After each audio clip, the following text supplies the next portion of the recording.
The Joe Rogan Experience. Which is, Twitter said, we will now be removing tweets if you contradict official authoritative health sources. So that's just what I did. Surgeon General's lying, CDC's lying, WHO is lying. Come at me. Do you think they're lying? Yes. Why do you think they're lying? Like, give me a specific example of why you feel like they're lying. Well, for example, you saw this interaction with the, was it Hong Kong TV asking about the WHO about Taiwan? Taiwan, yeah, that was insane. Well, explain that, because it's fucking insane. It was insane to watch. First of all, he pretended, the head of the WHO pretended he didn't hear them. And then he had them say it again. So first of all, he moves like, yes, you can see his hand go to cut off the connection. And he hung up. He said, I couldn't hear. She said, okay, I'll repeat the question. He's like, no, let's go on to the next one. Well, why would he want to go into the next one if he didn't hear it? Come on. Yeah. I don't even have, here's the point. We are so afraid. Explain what he did to people that don't know, because people are listening here and they're a little confused. He was confused. asked about the Taiwanese response to the COVID epidemic. And he didn't want to say Taiwan because China claims that Taiwan is part of China. And because China exercises so much influence over the WHO, he wanted to say some very general thing, which is like, I think all provinces of China have been doing an excellent job. That's meaning exactly what he said. A different country, Taiwan, because there's a dispute. And so what do you think China's most interested in? China, the People's Republic of China, the Communist China, Communist Chinese want no recognition of there existing something called Taiwan. And why does the World Health Organization give into that? Well, how do different nations get control of things? We have influence at the UN, and we've caused the UN to do things that are America-centric. Other countries have influence, and you do this by being on particular committees, rotating directorships, who pays the costs. I don't know how the WHO seems to be so enmeshed with China. And I don't want to opine about these things because I want to keep my voice. Right. But it spoke volumes to watch that guy do that and do that little dance, to avoid saying Taiwan. My entire life looks like that interview. I mean, I hate to say it this way, but my relationship with authority, and my big critique is that this is the generic expectation across almost all institutions now. They are all serving bizarre goals because growth is what gave us our independence.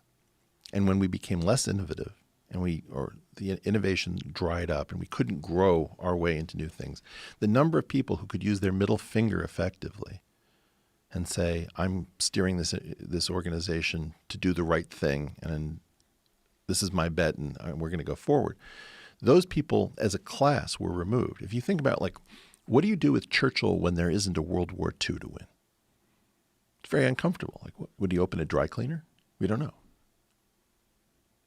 You have special people who really only shine when there's an emergency. There's a guy named Jayaprakash Narayan in India who's very important. And he was one of the sort of founding fathers of modern India. And after Indian independence was achieved, lots of the people who had been founding fathers went to the next phase where they became like, they enriched themselves, or they did standard political things to gain power in the system. He was the one guy who sort of stayed true to the revolutionary spirit. And bizarrely, when Indira Gandhi created a state of emergency, which was a disaster in India, the people said, well, who can we turn to in a dark time? And oddly, I guess Prakash means light. So there was this phrase, like, in the darkness there is one light, Jayaprakash, Jayaprakash, Jayaprakash. They turned to the one guy who'd become the patron saint of lost causes because he never broke faith with the revolutionary spirit. And he gets called up once, but he's incredibly important because everybody knows in a dark time who they can trust, right? That's a very important parallel to where we are now. Who are the break glass in case of emergency people? Yeah, when you watch the people that are talking in these presidential addresses, there's none of those.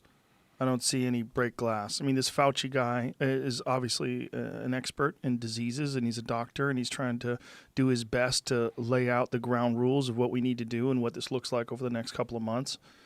But But it's like Jocko Willink, like Jocko is not telling you, don't worry, you don't have to change your routine. You can get up at 9:30. Just do a little bit, just a little bit. Right? It's like, discipline equals freedom. I'm up at 4:30. What are you doing in bed? It's time for discipline. Well, because he's a military guy, and military people don't have any room for bullshit. They don't have Some any military room for people fluff. do. No, it's not Right, true. but people like SEALs, they don't have any room for fluff. Well, because you have to be able to perform. Well, okay. So then in that situation. So fuck your feelings. Get up at 4:30.